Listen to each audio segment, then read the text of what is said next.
transgender people can be legitimately excluded from single-sex services if the reasons are, quote, justifiable and proportionate, the government's equalities watchdog says. Yes, guidance from the Equality and Human Rights Commission says justifiable reasons could surround concerns of privacy, decency, to prevent trauma or to ensure health and safety. Joining us now is Forstater, the Executive Director of Sex Matters, a group that campaigns, advocates and produces resources to promote clarity around sex in public policy. Thank you so much for joining us this morning, Maya. I mean, could you just bring some clarity in terms of why the Equalities Watchdog has done this, and perhaps some of the reaction from advocates of gender self-identification? Don't they want to change this to kind of get rid of those exemptions under the Equality Act? Could you just explain it a bit more for our viewers?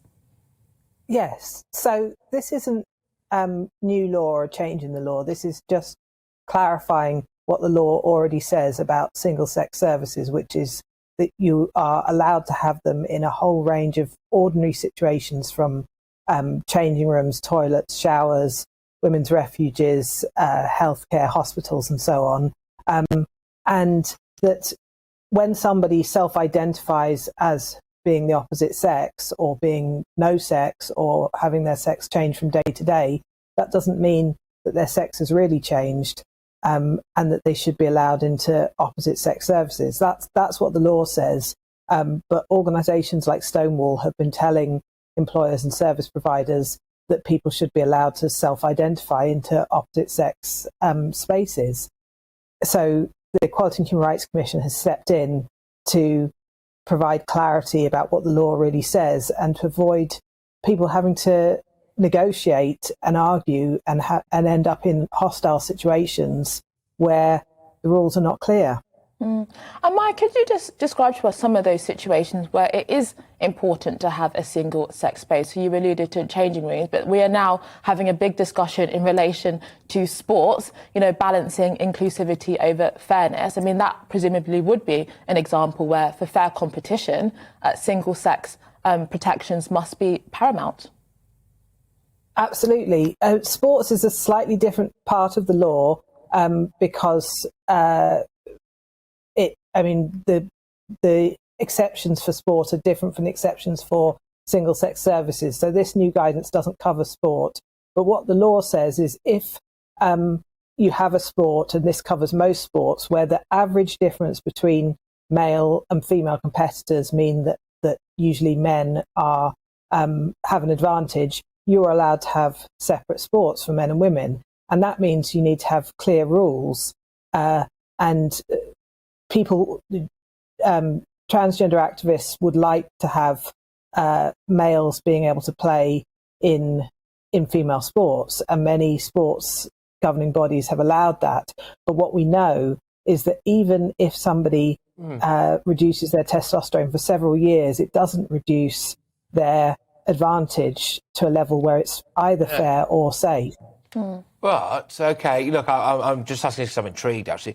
If a woman transitions, quotes unquote, transitions into manhood, right, and they're on testosterone, etc., and they, have been doing that for a number of years, then in the same sex space, then what would happen there? Would they have to stay in the women's changing rooms as well? Would women be happy with that?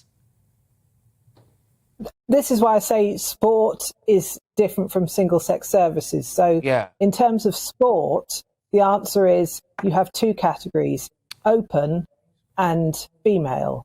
And the open category, anyone can compete in, because it's not a question of privacy or dignity. It's just a question of fairness and safety. So a woman who takes testosterone would be excluded from female sports anyway, because that would be doping, but be able to play in an open category. So would a man who transitions to being... Spaces, though, Sorry, exactly. I'm sorry, I should have been clearer. What about the same-sex space? Yeah.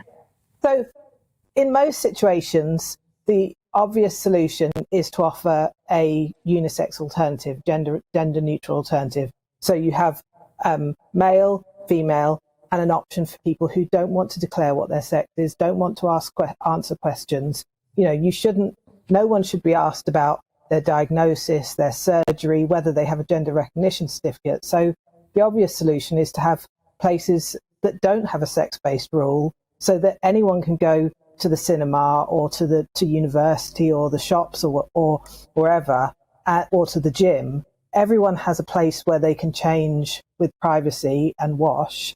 And where those places are single sex, it's clear that means single sex, and you offer an alternative. And that's pretty much what the EHRC guidance says. But Maya, I mean, isn't this the very reason why organisations like Stonewall and others are campaigning for self-ID? Because if you are a trans person in the UK right now, your identity, is a point of intense political debate. And this guidance effectively reaffirms that even though you may have a gender recognition certificate, you may have gone through the full procedure and have made a very significant commitment to living life in a way that would be opposite to the norms with regard to your birth sex, that you are being told effectively that there are still spaces where your identity would not be recognised as equal and legitimate to the one that you want to present towards society. So isn't the guidance only reaffirming the perspective of Stonewall and others that actually self-identification would just make it much easier for transgender individuals to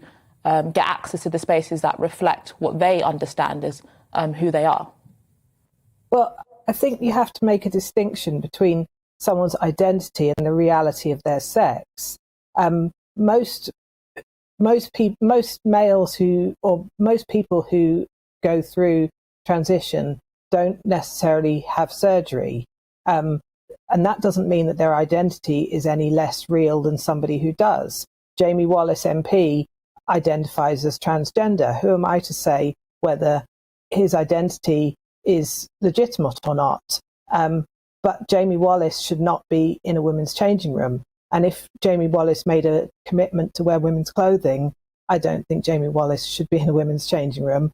And what a person does with their body, with their doctor, is their own business. No.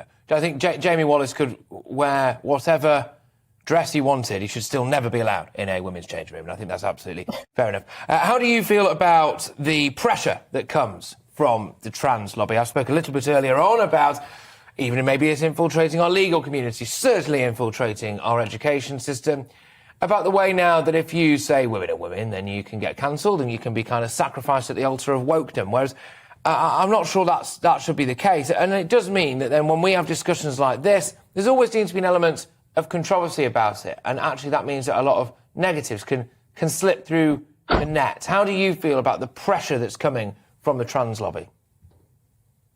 Absolutely. I mean, I lost my job for talking about this on social media and really saying the kinds of things that the Equality and Human Rights Commission have now put in their guidance, which were judged by some people at my work to be so contentious that I should lose my job, and have been fighting a legal battle for the past 3 years to show that that's discrimination.